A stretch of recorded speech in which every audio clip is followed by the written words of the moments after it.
Bom dia, família, bom dia a todos. Sejam bem-vindos a mais uma reunião dominical da Igreja Cristã Verbo Lisboa. Começamos agradecendo ao nosso Pai por mais esta oportunidade e vamos adorá-lo em espírito e em verdade. Meus irmãos, antes de eu passar a palavra para o nosso querido irmão João Paulo, que vai compartilhar conosco uma palavra, eu quero dar alguns avisos, saber se temos alguns visitantes.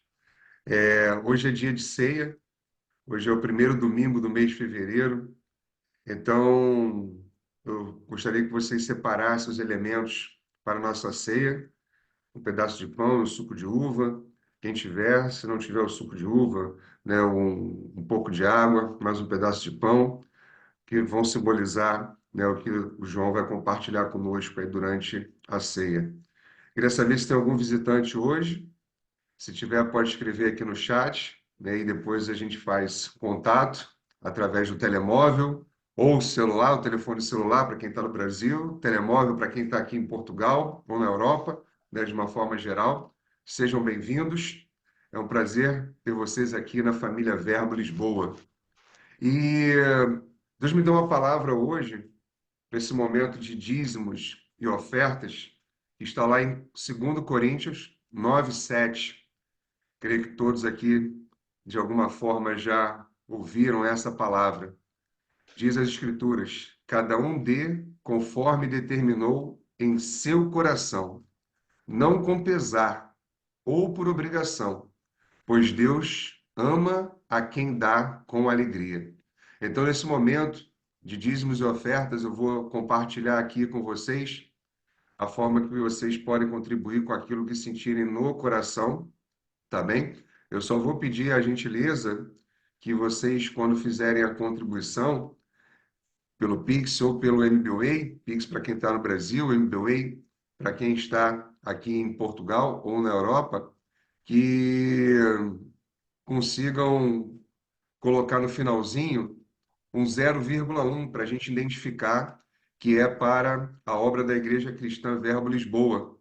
Então, coloquei até um exemplo para identificar R$ 10,01. Se for euro, 10 euros, 0,01. Tá bem, meus irmãos? Podem printar a tela ou anotar aí os números para fins de transferência. Deus abençoe. Sem mais delongas, eu vou passar a palavra para o meu querido amigo João Paulo, que vai compartilhar com a gente aqui a nossa palavra de hoje. Eu só vou colocar você como host, João, para facilitar a tua transmissão. Você vai compartilhar slide com a gente, não é isso? Vou sim. Maravilha. Tá me escutando bem? Bem, bem, bem. Veja aí se recebeu direitinho.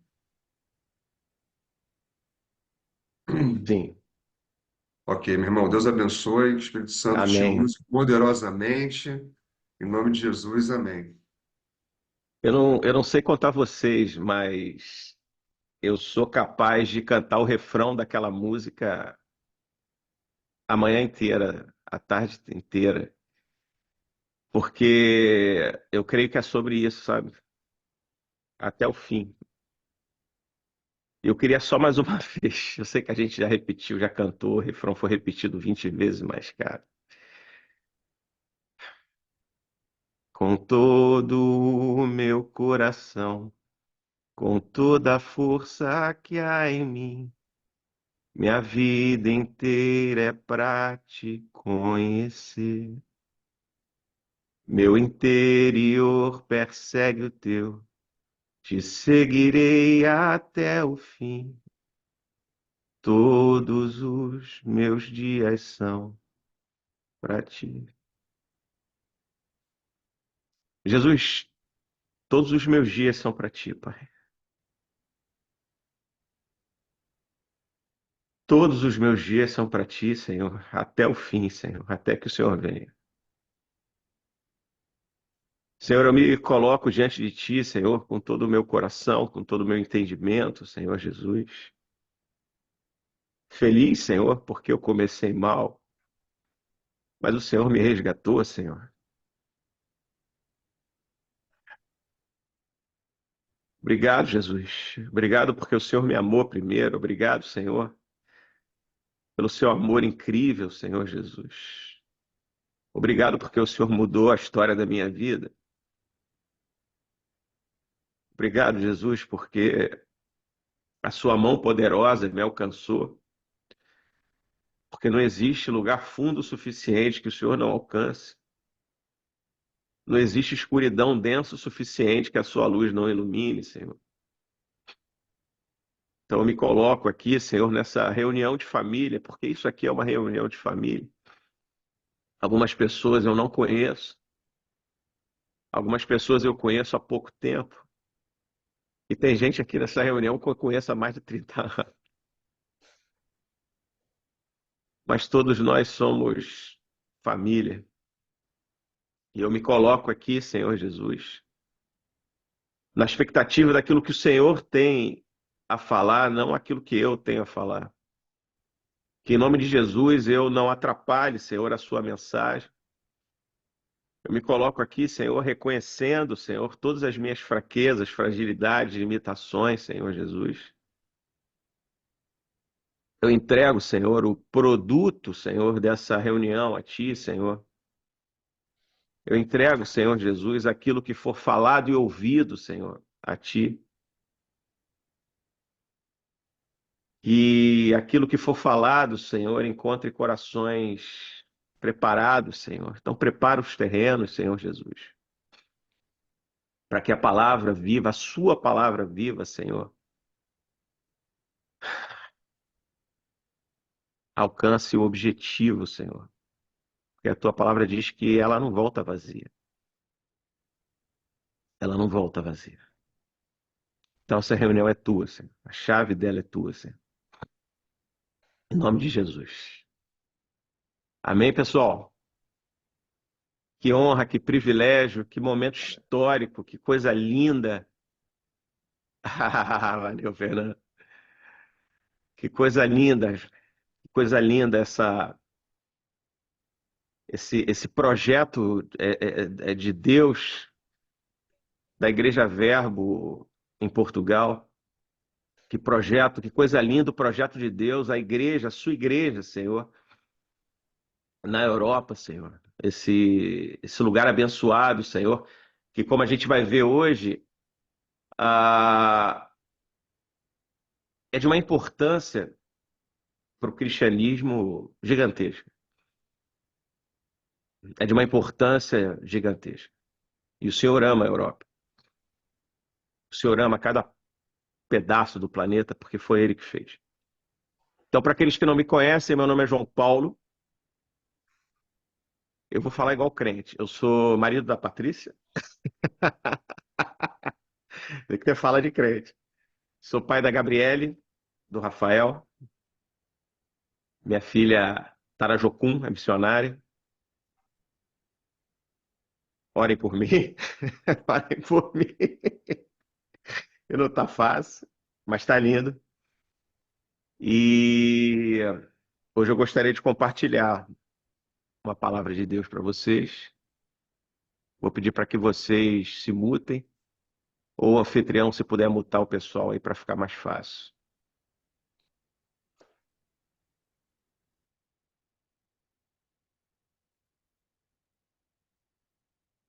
Vou só ver aqui, porque às vezes eu dou uma embaralhada com o Zoom.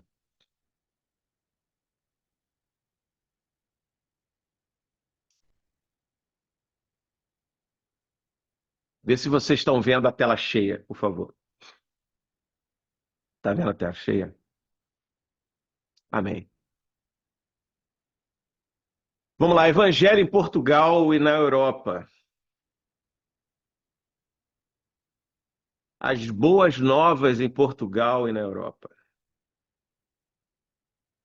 Porque muitas vezes nós falamos da palavra, nós falamos evangelho, mas a gente esquece do peso que carrega essa palavra.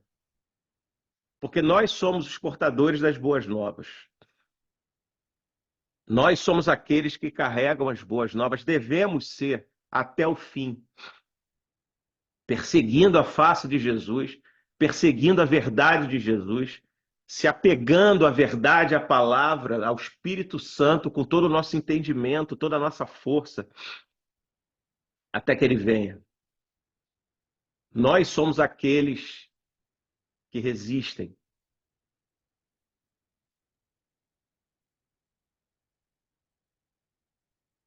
Eu queria mencionar duas passagens aqui, dois versículos que vão dar sustentação àquilo que vai vir a seguir.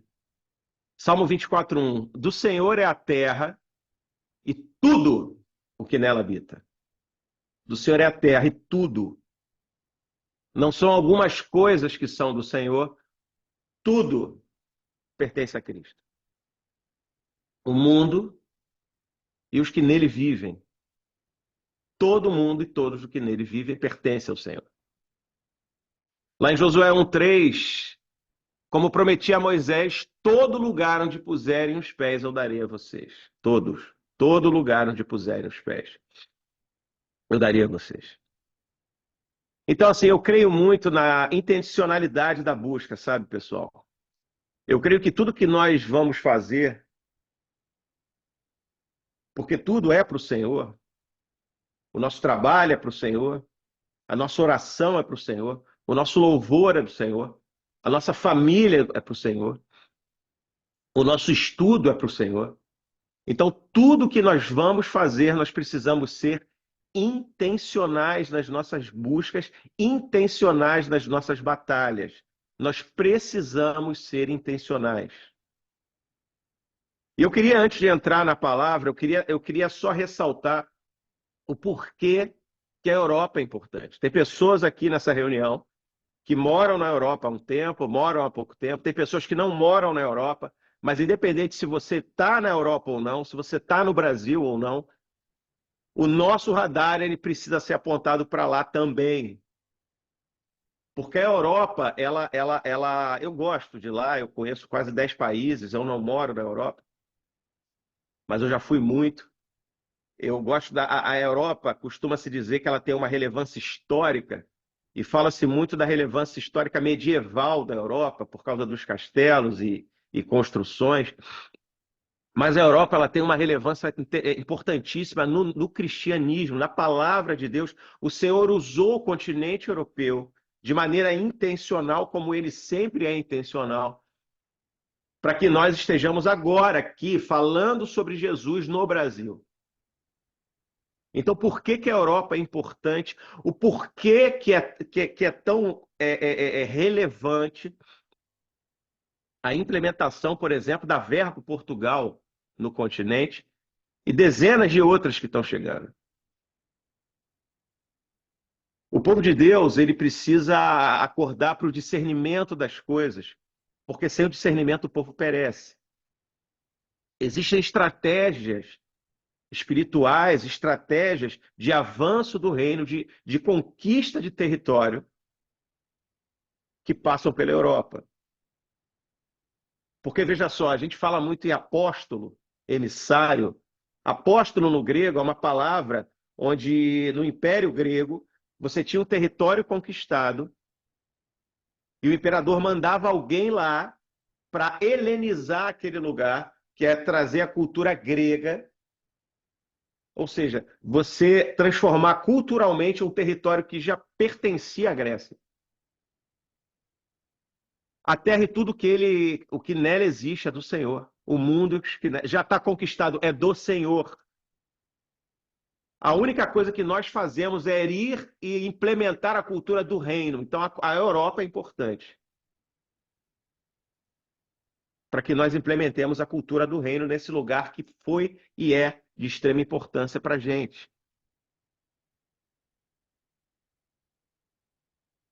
Lá em Atos dos Apóstolos 1:8, Jesus falou: mas receberão poder quando o Espírito Santo descer sobre vocês, e serão minhas testemunhas em Jerusalém, em toda a Judéia e Samaria, e até os confins da terra. Nesse momento ele estava na Palestina, mas Jesus ele já dizia: vocês serão minhas testemunhas até os confins da terra. Aonde eram os confins da terra que Jesus mencionava nessa passagem para os apóstolos? que naquele momento eles ainda não entendiam os confins da terra.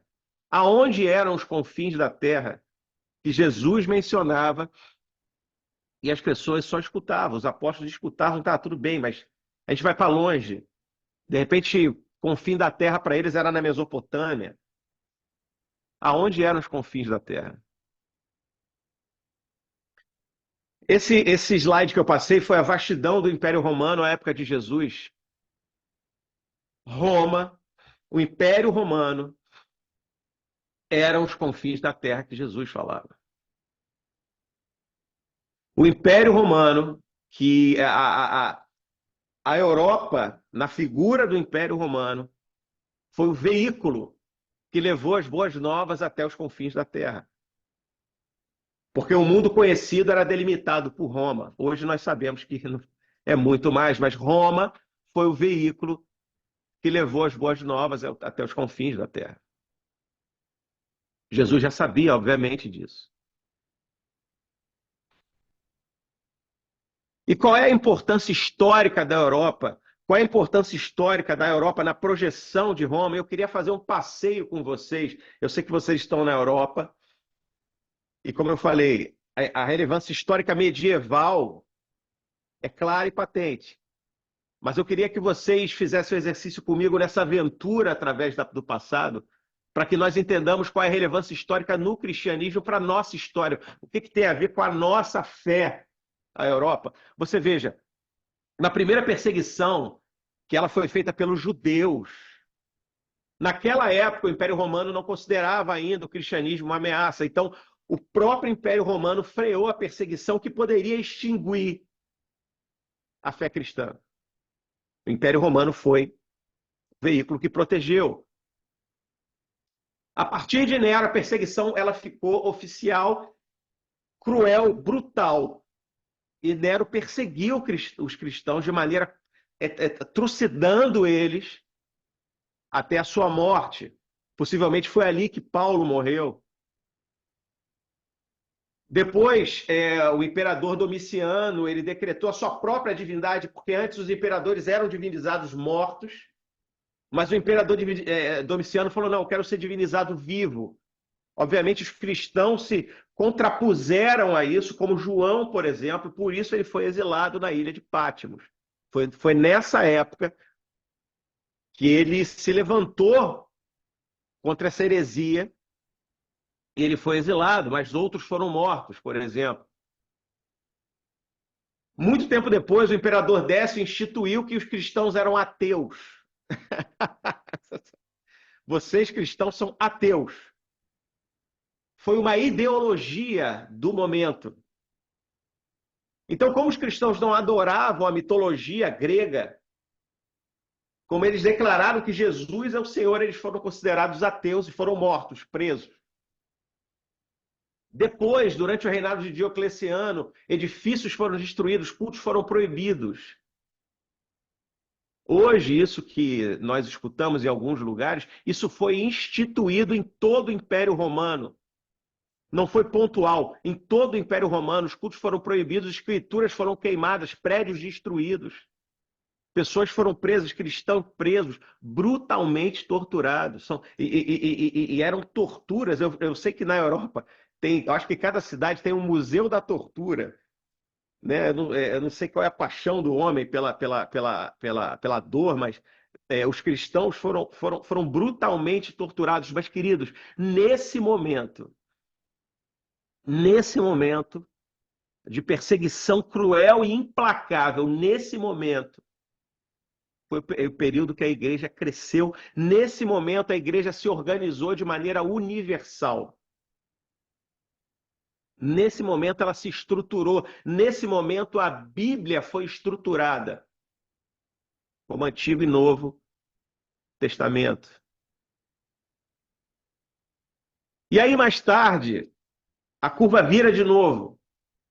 Então você vê, você tem perseguição, livramento, perseguição, livramento, perseguição, livramento. Então, muito tempo depois, 3 imperadores mudaram a história definitivamente do cristianismo com relação à perseguição.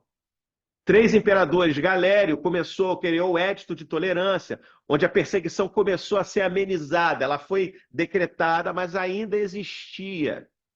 Constantino, através do Edito de Milão, esse é o mais famoso, ele cessou definitivamente e autorizou de novo o culto. Pode fazer o culto. E o Edito de Tessalônica, através de Teodósio, ele realmente transformou o cristianismo na religião oficial do Império. Muita gente acha que foi Constantino, mas não foi, foi Teodósio. Então, o cristianismo virou a religião oficial do Império Romano. Que legal! Depois,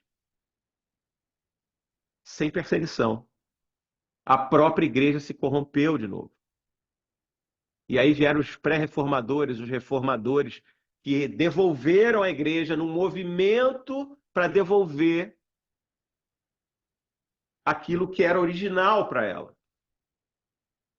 O que eu quero dizer com esse passeio na história? Hoje nós vivemos algumas coisas. Hoje nós vivemos algum tipo de opressão, nós vivemos algum tipo de perseguição, e alguns lugares, a minha filha, como é da Jocum, ela tem muito contato com isso, existem lugares que a igreja ela precisa ser clandestina, como a China, por exemplo.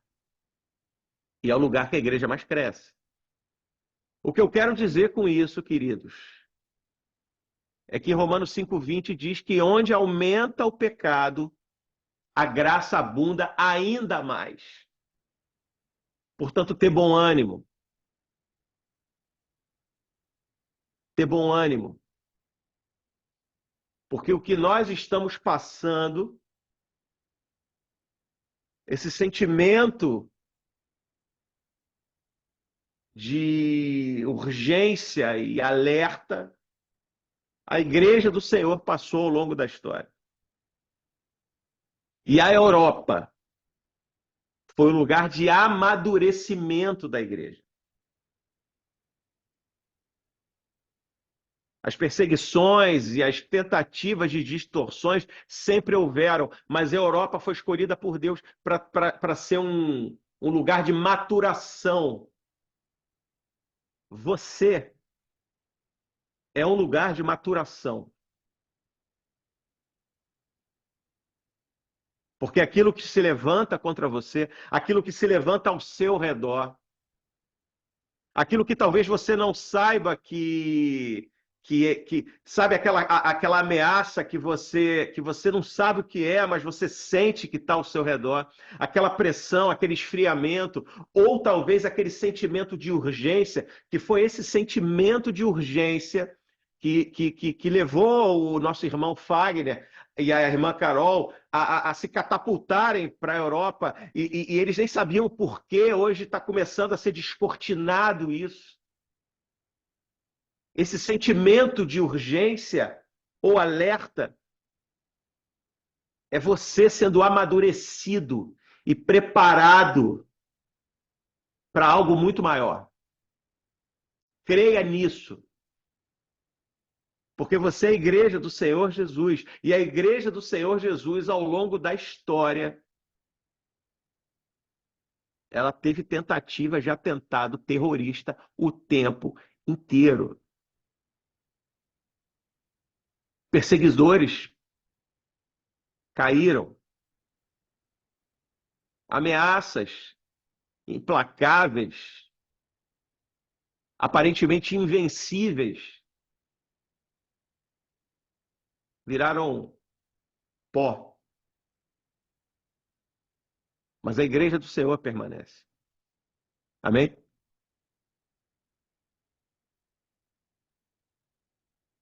João 3 diz: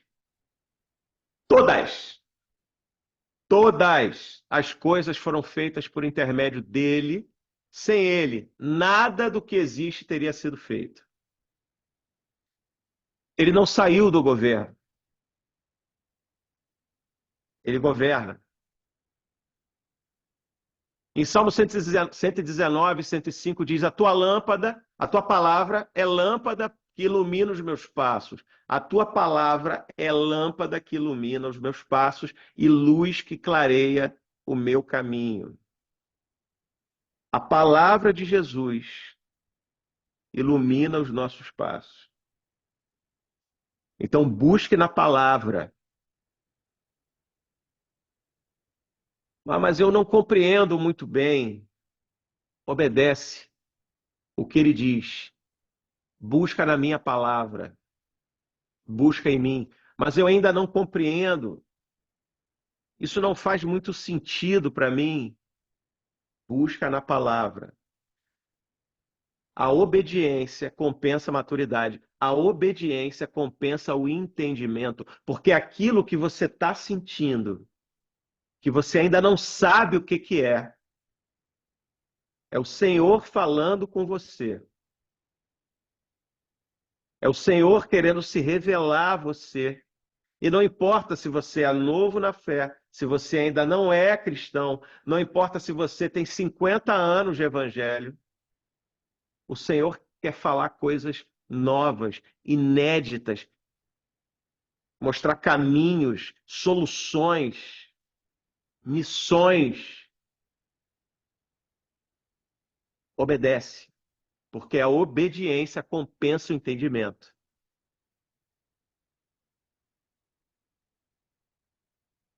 Porque Jesus governa, ele governa sobre todas as coisas. E ele anseia por dar passos mais profundos em nós. Mas assim, mas como é que eu percebo isso? Como a gente percebe o governo de Jesus? Que legal, Jesus governa. A gente está falando de Europa, Jesus governa. Mas como é que a gente percebe isso? Porque a palavra dele é lâmpada que ilumina os passos. Então, eu convido vocês a permitir que a palavra dele amplie e aumente o entendimento da percepção dele na história. Então, nós percebemos o governo de Jesus no passado. Quando a gente olha para a Europa, porque a Europa é o velho continente. Então, a Europa é turismo de passado. Ninguém vai para a Europa para fazer compra. Ninguém vai para a Europa para ver tecnologia. A gente vai para a Europa para ver passado. Pelo menos eu. Eu gosto do passado, mas como é que a gente percebe o governo de Jesus? Como é que a gente percebe o governo de Jesus no passado? E quando nós olhamos aquela breve história, eu resumi bastante, é muito interessante vocês pesquisarem sobre isso. A gente percebe Jesus, o Verbo, a gente percebe o Verbo no governo de todas as coisas. Porque se lembra lá em João, no princípio era o Verbo, no princípio era o Logos, no princípio era a palavra, no princípio era Jesus. Ele é a palavra. Então nós percebemos Jesus nesses momentos onde a igreja vinha de euforia a depressão, esperança, perda. Jesus, ele encaminhava a sua igreja para um período de maturidade. Ele usou talvez um dos sistemas mais opressores, que foi o Império Romano, para ser a plataforma de lançamento do evangelho para o mundo. Porque não foram só as leis que foram herdadas do Império Romano, o sistema de sociedade. Nós herdamos muitas coisas, mas nós herdamos o cristianismo também. Porque assim Jesus planejou na sua sabedoria eterna. Como eu falei, perseguições cessaram, perseguidores caíram, tiranos invencíveis viraram poeira ao vento. Hoje, nem os ossos deles se encontram enterrados. Nem os ossos daqueles que eram poderosíssimos se encontram enterrados. Mas a igreja permanece como um depósito da revelação do Senhor, da verdade do Senhor.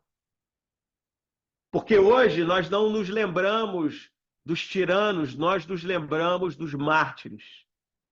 E precisamos dar honra àqueles que aguentaram até o fim, como diz a música. Te seguirei até o fim. Isso é sério. Nós precisamos ter consciência daquilo que nós declaramos até o fim.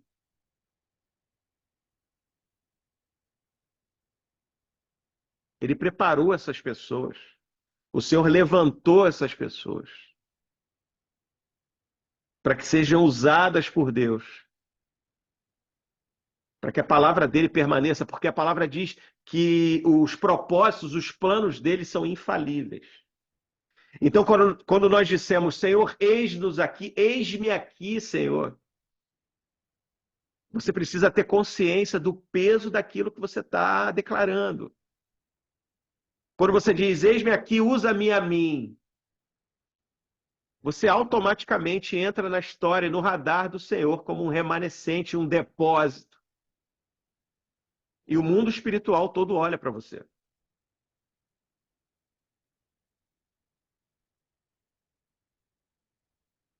Você não está na Europa por acaso. Você não está nessa reunião sobre a Europa por acaso. Sabe aquelas lutas que você passou? Sabe aquele deserto que você viveu ou vive? Sabe aquele resgate que você experimentou? A vitória que você recebeu? Tudo isso tem um propósito. Porque a palavra diz que nós somos sacerdócio real, nós somos povo santo, nós fomos separados. Separados por Deus. Para. Somos separados por Deus para anunciar ao mundo as grandezas daquele que nos retirou das trevas para a sua maravilhosa luz. Tudo que você viveu até agora na sua vida, aquilo que te levou a esse continente, ou aquilo que te faz pensar sobre esse continente, foi para que você seja ferramentalizado para um propósito nesse lugar. Porque o Senhor não saiu do governo. Quando nós dissemos, eis-me aqui, você está aqui. Usa-me a mim. Ele vai te usar. E que honra. Que honra ser instrumento nas mãos do Senhor. Que honra. Isso é uma honra. Isso não quer dizer que a sua vida seja um mar de rosas, mas a sua vida vai ser incrível. Amém? Como é que a gente percebe o governo de Jesus? Nós percebemos o governo de Jesus no presente. Então o Senhor está atuando hoje através de missionários, de remanescentes. Porque muito se fala na Europa pós-cristã, mas eu vejo uma Europa pré-avivamento, amém? Eu não vejo uma Europa pós-cristã, eu vejo como pré-avivada. Pré-avivada.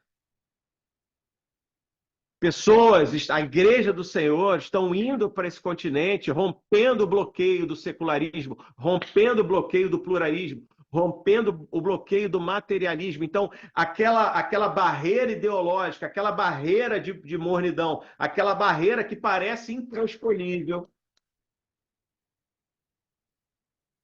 nada é difícil para Deus. Nada é difícil demais para ti, é o que diz a palavra. Porque lá em Mateus 11:12 diz que desde os dias de João Batista até agora, o reino de Deus é tomado à força e os que usam de força se apoderam dele. Então, convido você a olhar com os olhos do Espírito Santo para a Europa. Porque onde você, e eu já declarei muito isso, a Europa está morta, eu já declarei com a minha boca, eu me arrependo, eu cancelo essas palavras no mundo espiritual. Eu cancelo. Eu recomendo que você faça a mesma coisa. A Europa está zero. Eu cancelo isso. Porque o reino de Deus sempre sofre atentados. E ele está sofrendo agora atentados. Existem forças contrárias ao evangelho que estão crescendo. Mas onde abunda o pecado, a graça abunda ainda mais. Porque essa tentativa de apoderamento não é nova. Como nós vimos nos slides passados, essa tentativa de domínio não é nova. E quando nós olhamos para a história, quando nós olhamos para o passado, nós percebemos o governo de Jesus pela vitória. Quando nós olhamos para o presente, nós percebemos o governo de Jesus pela movimentação dos santos. Porque o Senhor está levantando um povo dentro do seu povo, pessoas com fome e sede da palavra verdadeira, palavra pura. Então, essa é a percepção de Jesus no presente. O remanescente sendo carregado, porque o remanescente, eu creio nisso, que ele é carregado de uma unção extra, de poder e autoridade, para que ele suporte aquilo que ele precisa suportar nos dias dele.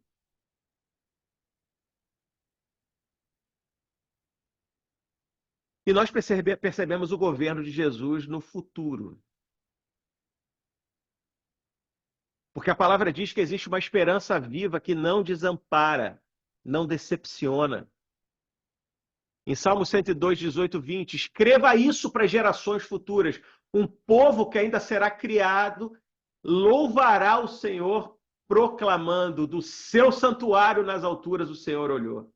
Dos céus observou a terra para ouvir os gemidos dos prisioneiros e libertar os condenados à morte. O Senhor tem o governo sobre o futuro. O Senhor tem o governo sobre... O Cronos habita nele. Ele já está lá. E ele já está no passado, está no presente, está no futuro.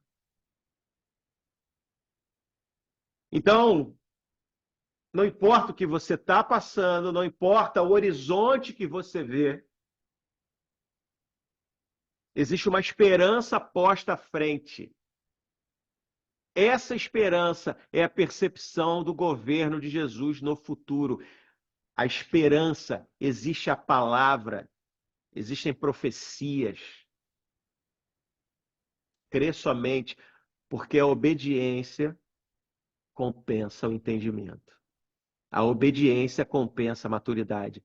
Não entende? Crê.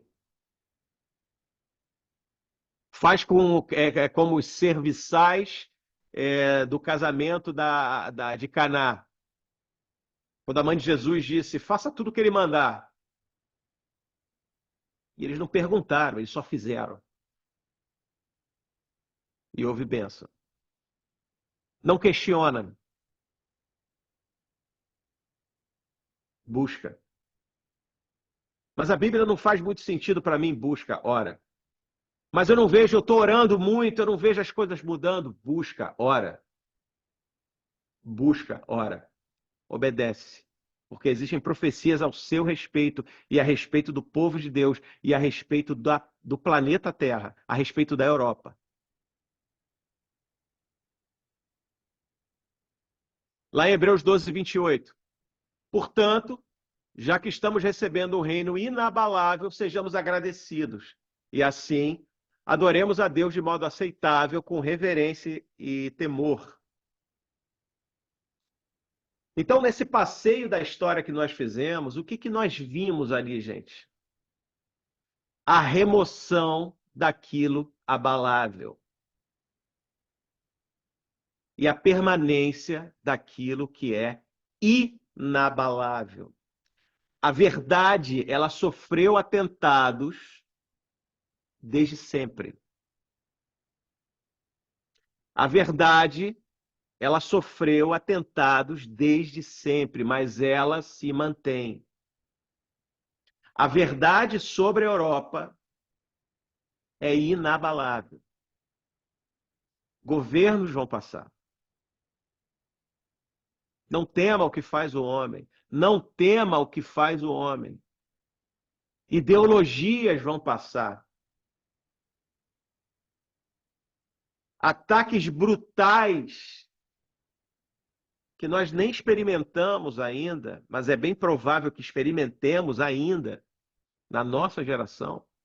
Mas eles passam. Aquilo que é inabalável permanece.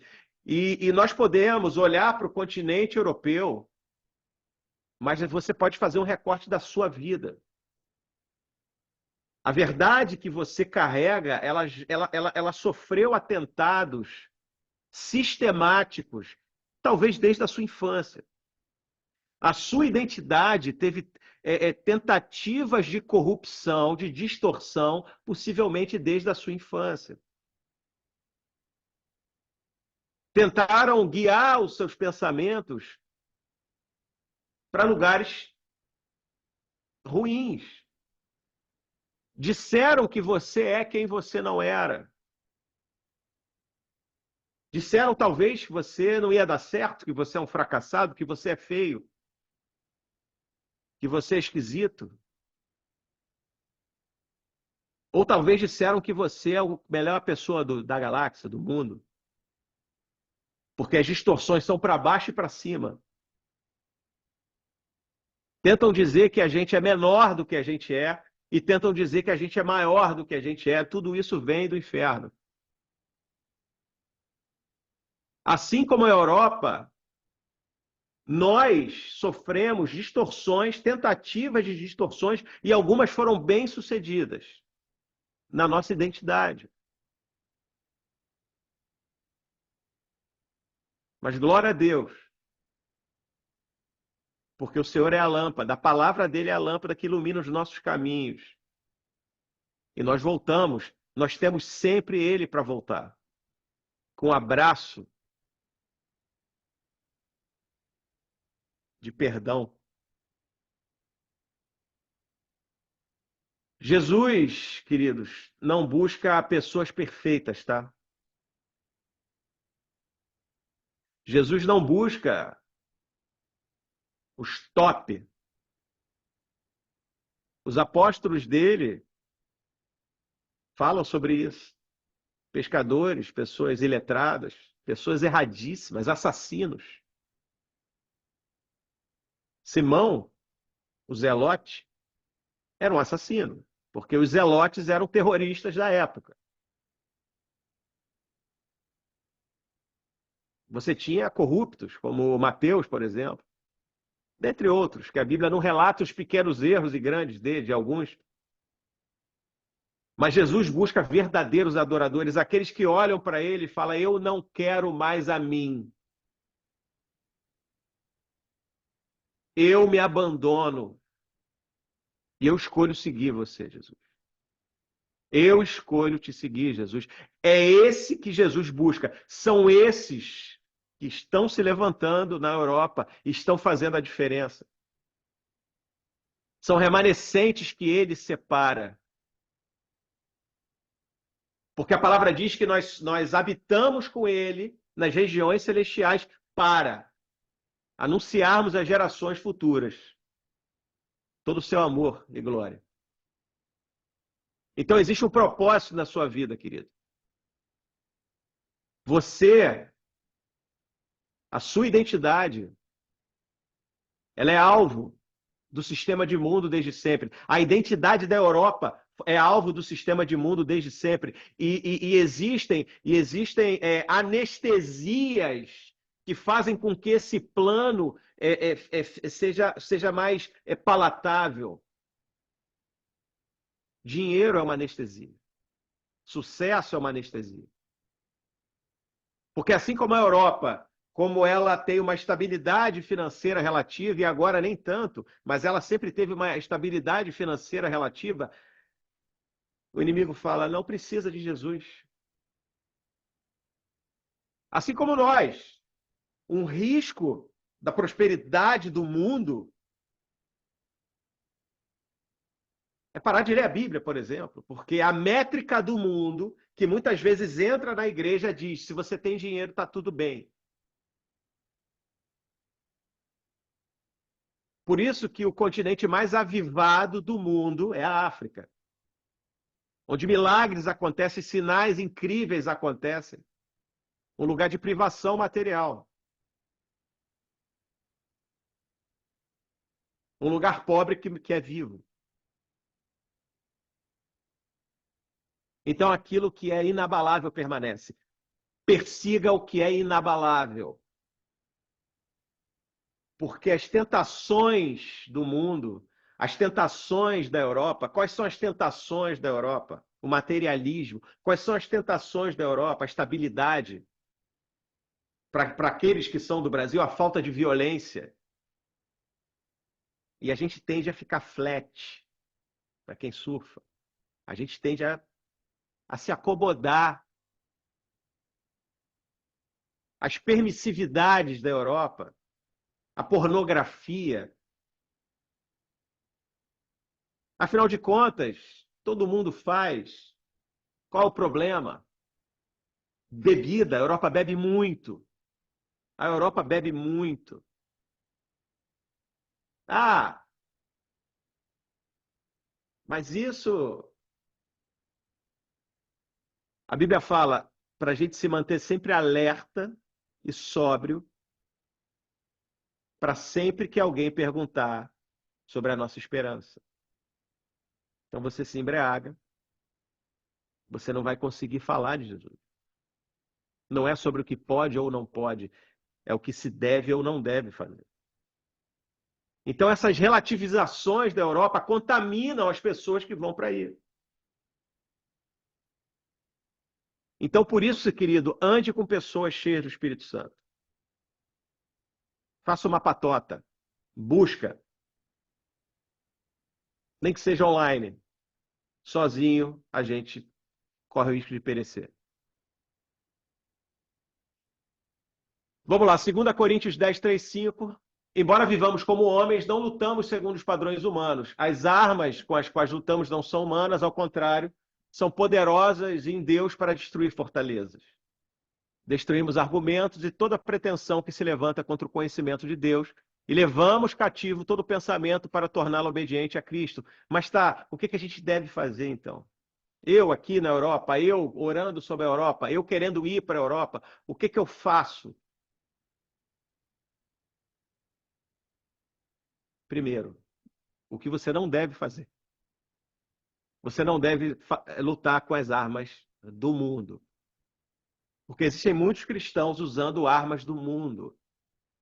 O Senhor nunca nos abandona. Porque as guerras vencidas por ele ao longo da história, como nós vimos, foram vencidas com armas do céu. São armas de Deus. A nossa lógica não ganha batalhas. Então não entre em discussões lógicas, não entre em raciocínios com a razão humana. Não combata ideologias com ira. Não combata a ira com ira. Porque vocês. Eu já caí nisso. Eu já caí nisso. Eu já comecei a declarar, eu já contei a história que eu fui num determinado país e eu comecei a declarar contra as potestades e eu comecei Cara, o Senhor me corrigiu. Porque não é sobre aquilo que nós podemos fazer, é sobre aquilo que nós temos que fazer. Paulo reunia todas as condições para ir para a Ásia. Ele estava bombando, cheio de testemunhos, cheio de cases. Paulo abrindo igreja, amadurecendo na palavra, tinha tudo para ir para a Ásia. E para aqueles que não conhecem essa passagem, o Espírito Santo impediu ele de ir para a Ásia. Por quê? Por quê?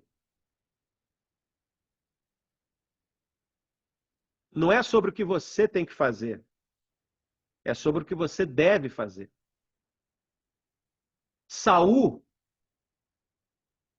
se fosse nos dias de hoje, talvez ele fosse considerado proativo.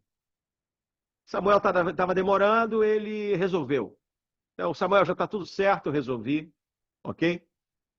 Talvez Saul seja considerado proativo, funcionário do mês. Mas não é sobre o que ele pôde fazer, é o que ele deveria fazer em obediência ao Senhor. Não é sobre o que nós temos que fazer, não é sobre o que nós podemos fazer, é sobre aquilo que nós temos que fazer em Cristo. Porque a palavra diz: tudo colabora para o bem daqueles que amam a Deus, ok? E caminham de acordo com o seu propósito. Ou seja, tudo colabora com o propósito. A gente só está no caminho. Então, quando nós estamos enquadrados no propósito do Senhor, essas armas elas ficam patentes, disponíveis. Porque se nós não estamos enquadrados no propósito do Senhor, mesmo amando a Deus, as coisas podem não colaborar. Da vontade do Senhor, as armas elas ficam visíveis. E essas armas são poderosas o suficiente para destruir qualquer fortaleza. Qualquer sofisma, qualquer ideologia, tudo que se levanta contra a palavra de Deus, e senhores e senhoras, o que se levanta hoje contra a palavra de Deus é muita coisa, como sempre foi. O sistema de mundo, o que ele tenta fazer? Ele tenta nos absorver.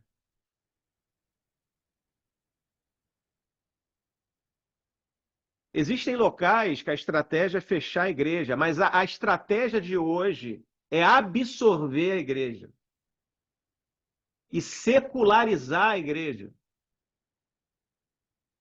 Absorver para que a igreja use as armas dele. E aí você vai para o Twitter, para o X, você vai para o Instagram, você vai para o Facebook e combate aquela postagem horrível com outra postagem horrível. Falando de Deus. Isso não é arma celestial, isso é arma humana. O amor é a maior arma de Deus. O amor é a maior arma de Deus. O sistema de mundo tenta nos absorver e começa a fazer sentido. E a gente se mete em coisas que não tem que se meter. E aí a gente vai para coisas e gritando ordem, usando as armas do mundo. E possivelmente você com um coração incrível. Mas não é sobre o que é bom. É sobre o que o Senhor tem para você. Amém?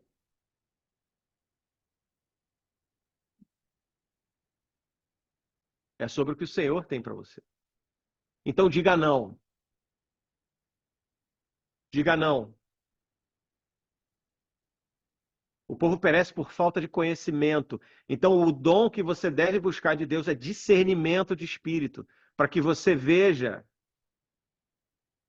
os intrusos dentro da sua mente, os intrusos dentro da sua igreja, os intrusos.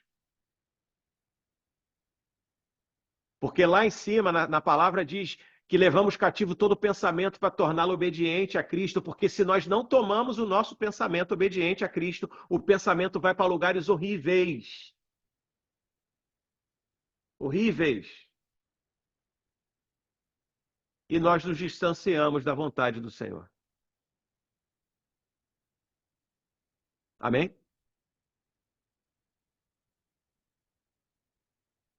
Encaminhando para o final aqui, gente. Fui crucificado com Cristo, assim já não sou mais eu que vive. A vida que agora vivo no corpo, vivo-a pela fé no Filho de Deus que me amou e se entregou por mim. Não vive mais eu. Cristo vive em mim. Existe uma boa notícia, irmãos. A boa notícia. Porque tudo isso que nós vimos, tudo isso que se levanta contra nós, tudo isso que se transforma em entulhos que tentam nos soterrar desde que a gente nasceu, entulhos, entulhos que vêm de Adão, porque em Adão todos pecaram, o pecado entrou no mundo e ele escalonou até os dias de hoje. Então tudo aquilo que tentava nos sufocar, que tenta ainda nos sufocar, que transforma até a nossa fé em algo difícil.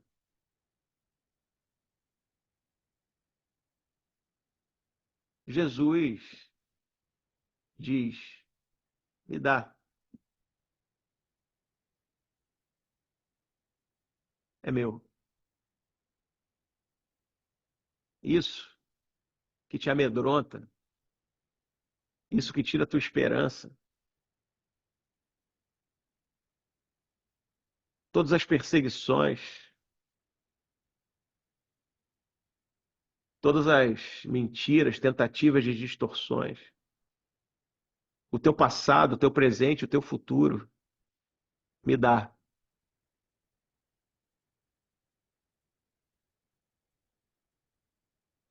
E quando nós damos a Ele, a gente recebe dele.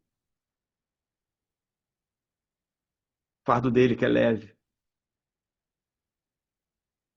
Nós recebemos o próprio Deus em nós.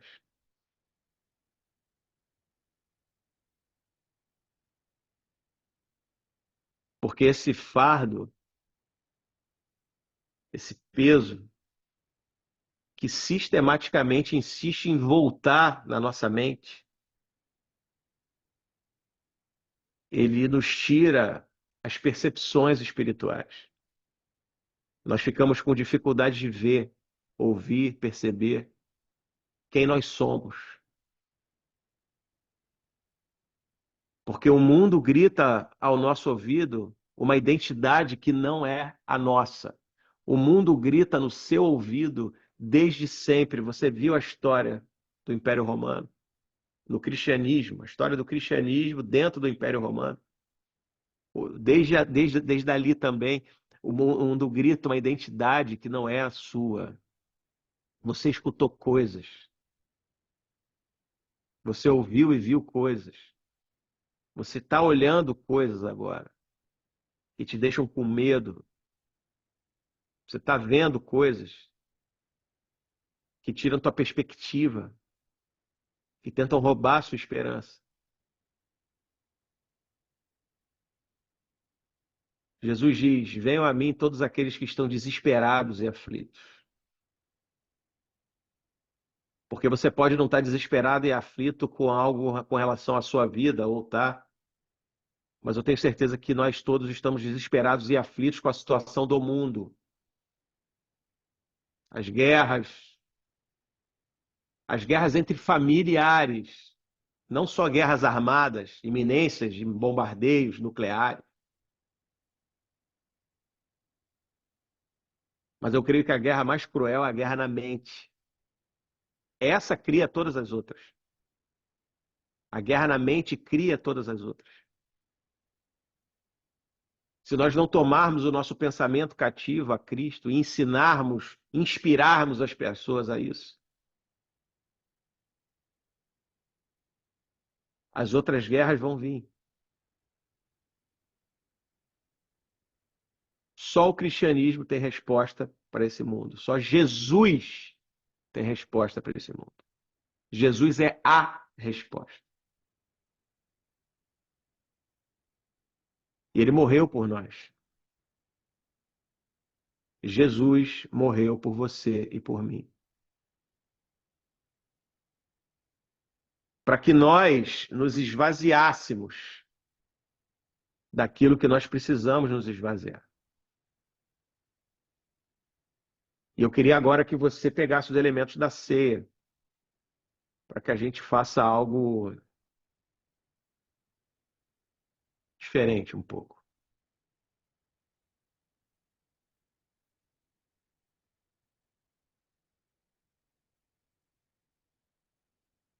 Para você que não pegou, os elementos da ceia, você pega um pãozinho, você pode pegar, se você tiver suco de uva, um pouquinho, se não tiver, eu não tenho aqui, eu vou ter que usar o suco de laranja. Você pode pegar água, não tem problema nenhum. Isso é uma memória, isso é uma lembrança, isso é um ato profético. Pega um pedacinho de pão, um pedacinho de... Ah, não tenho pão, pega algo mastigável.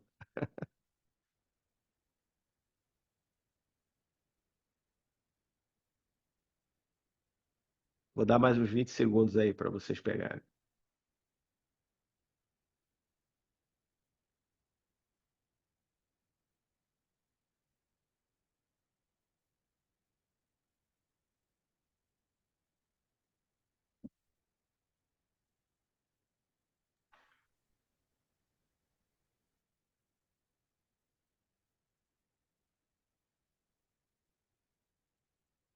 Podemos? Podemos, Fagner?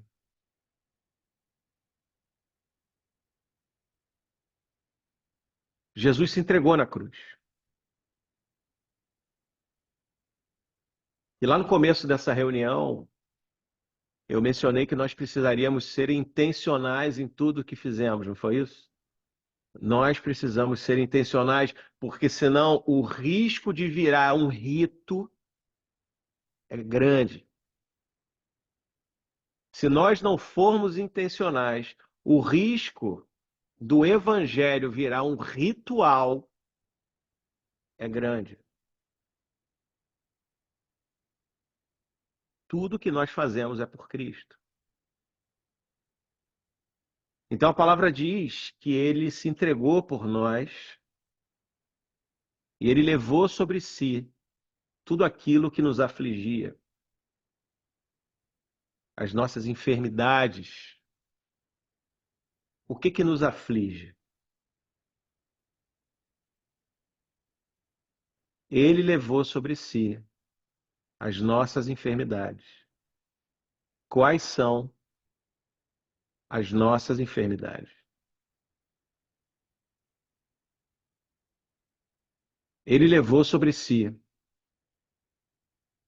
o pecado, nosso pecado. Ele levou sobre si o medo que nos apavora,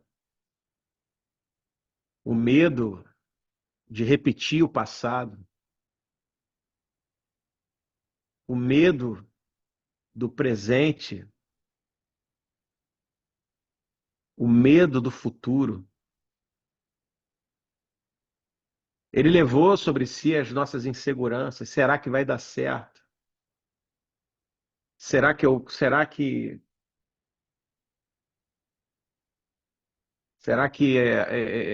vou dar certo na Europa? Até quando? Será que vai ter guerra? Será que vai ter doença? Será que as outras ideologias vão superar? Será? Será sobre a minha saúde? Será sobre a saúde de um ente querido? Será sobre a saúde de um filho? Será sobre a saúde de um pai, de uma mãe? Será? Será sobre as suas finanças? Ele levou sobre si aquele pecado, aquela ira, aquela contenda, aquilo que você fez e não queria ter feito. A palavra diz que ele levou sobre si. Ele levou sobre si aquele comportamento que você não quer ter. Ele levou sobre si a ofensa. Aquela ofensa te machuca tanto que retira quem você é.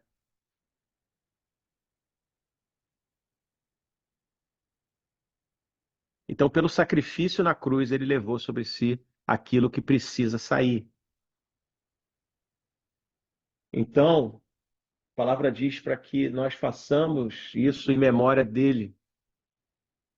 Então, eu gostaria que vocês comessem o pão, que representa o sacrifício de Jesus na cruz, com uma consciência de arrependimento e perdão. Arrependimento e perdão. para que vocês comam o pão, colocando na cruz aquilo que vocês precisam botar, se arrependendo daquilo que vocês precisam se arrepender e perdoando aqueles que vocês precisam perdoar, nem que seja a si próprio também. Então comamos o pão em memória dele, porque a palavra diz: tomando o pão, deu graças, partiu e deu aos discípulos, dizendo: isso é o meu corpo, dado em favor de vocês. Façam isso em memória de mim. Arrependimento e perdão. Comam o pão.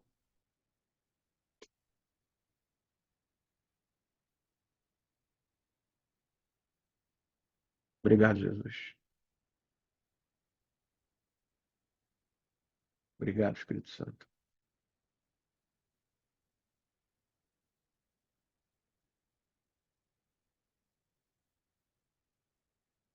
Da mesma forma, depois da ceia, tomou o cálice, dizendo: esse é o cálice da nova aliança no meu sangue, derramado em favor de vocês.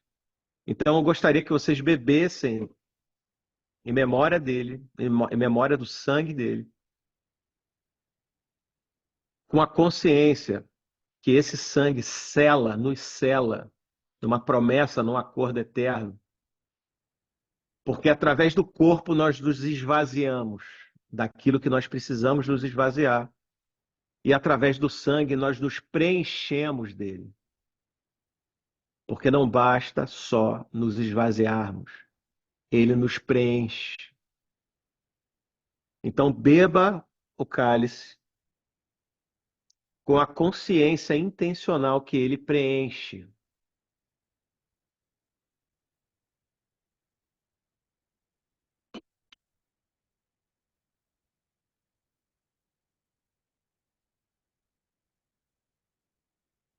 Obrigado, Jesus. Porque pelo arrependimento e pelo perdão nós fomos esvaziados e pela fé somos preenchidos.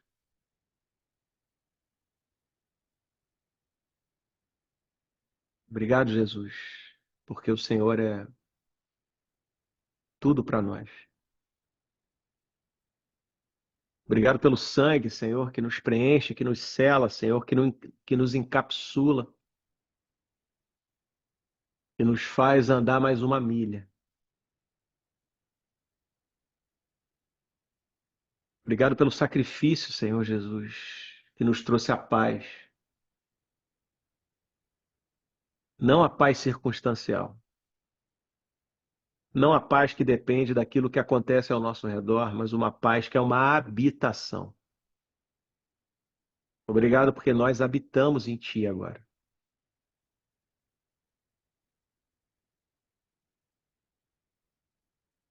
Obrigado, Jesus. Senhor, obrigado pelo dia de hoje. Eu oro, Senhor Jesus, para que aquilo que foi falado por Ti, Senhor, consolide nos nossos corações. Que em nome de Jesus nós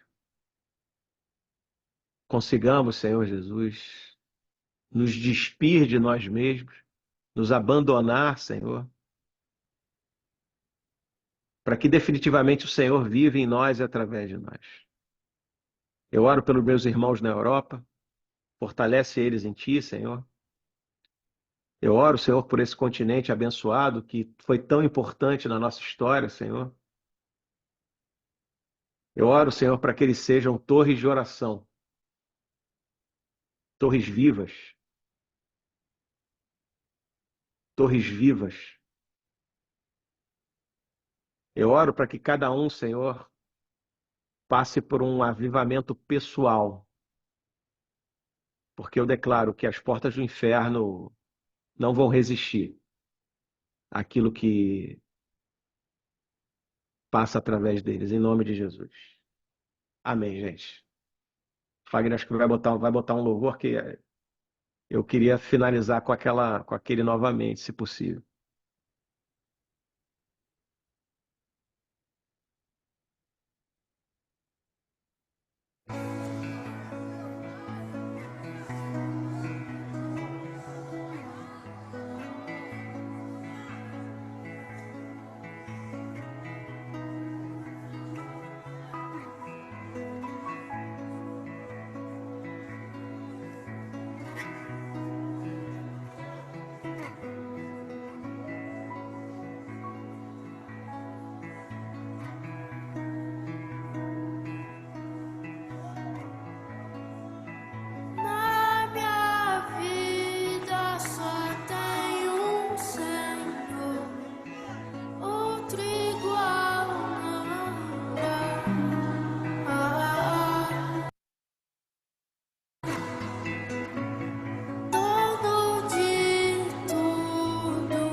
ti,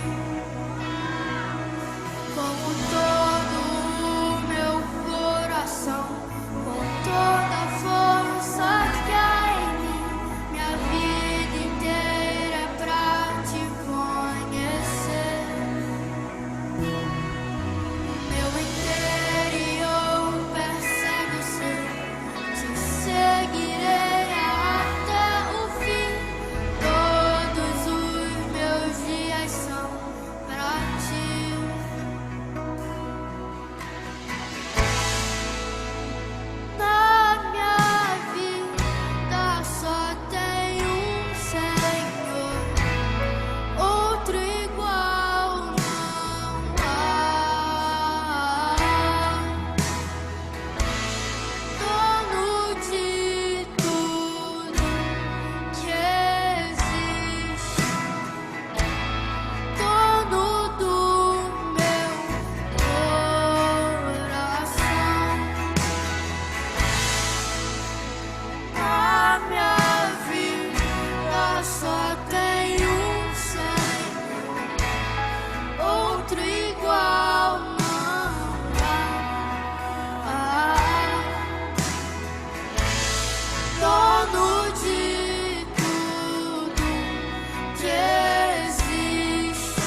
Amém, amém. João, meu irmão, obrigado pelo aceite em estar conosco hoje. João é um irmão muito amado. João, ele é membro do Conselho da Verbo Lisboa, além de ser membro do Conselho da Escola Sobrenatural Verbo e também professor, né, da escola. Obrigado, João. Deus abençoe grandemente sua casa, sua vida, seu ministério. Para quem está nos visitando hoje, não esqueçam de deixar aí o contato no chat, por favor. A gente faz o contato com vocês logo na sequência. Se alguém tiver algum pedido de oração, também pode entrar em contato conosco, pode entrar em contato comigo, com a Carol, através dos nossos contatos pessoais. A Carol vai colocar aí no chat para gente, ou através até do nosso Instagram, que está disponível já para vocês seguirem, tá bem? Então, que a paz do Senhor Jesus esteja conosco no dia de hoje, um domingo abençoado para todos vocês, que seja uma semana incrível sob a perspectiva do Senhor. Domingo que vem estaremos de volta às 10 horas. Vai ser uma honra contar com vocês na família cristã Verbo Lisboa. Deus abençoe a todos, um bom final de semana.